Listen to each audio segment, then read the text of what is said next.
আমি জলটা দিয়ে দিলাম, ডালটা ধুয়ে নেবো। এখন 2-3 বার ডালটা কচলে কচলে ধুয়ে নিতে হবে। ধুয়ে নিয়ে ডালটা আমি কড়াইতে দিয়ে দেবো। কড়াইতে দিয়ে ডালটা সেদ্ধ করে নিতে হবে। ডালটা আমার সেদ্ধ হয়ে গেছে। জলের সঙ্গে এবার ডালটা মিশিয়ে নিতে হবে, ভালো করে জলের সঙ্গে ডালটা মিশিয়ে নিয়ে, তবে হ্যাঁ, জলটা কিন্তু বেশি দিলে হবে না, ডালটা একটু শুকনো শুকনো হবে।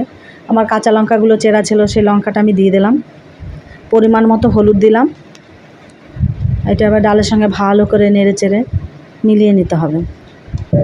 ডালটা ফুটে এলে শাকটা দিয়ে দেবো, কুমড়ো শাকটা। এটা কুমড়ো শাক দিয়ে মসুর ডাল দিয়ে আমি করব।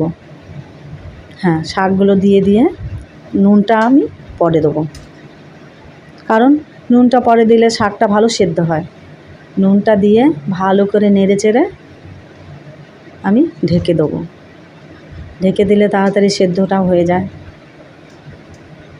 হ্যাঁ, এখন আমি ঢাকনা দিয়ে ঢেকে দিই। হ্যাঁ, আমার ঢাকনা তুলে নিলাম। শাকটা সেদ্ধ হয়েই গেছে। এখন নামিয়ে নিই। নামিয়ে নিয়ে ফোড়নটা দেবো। সর্ষের তেল দেবো। হ্যাঁ, এসব ডালে রসুন দিয়ে করলেই ভালো লাগে,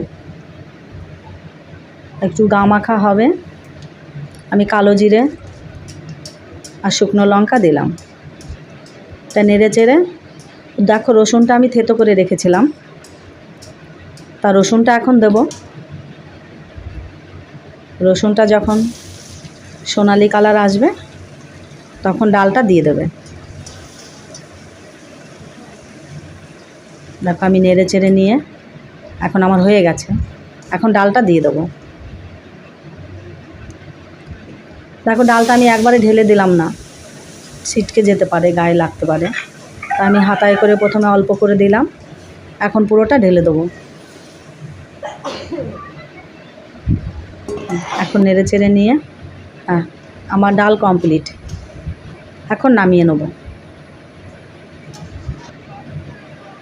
তোমরাও করে খেয়ে দেখবে বন্ধুরা, খুব ভালো লাগবে। এই গরমে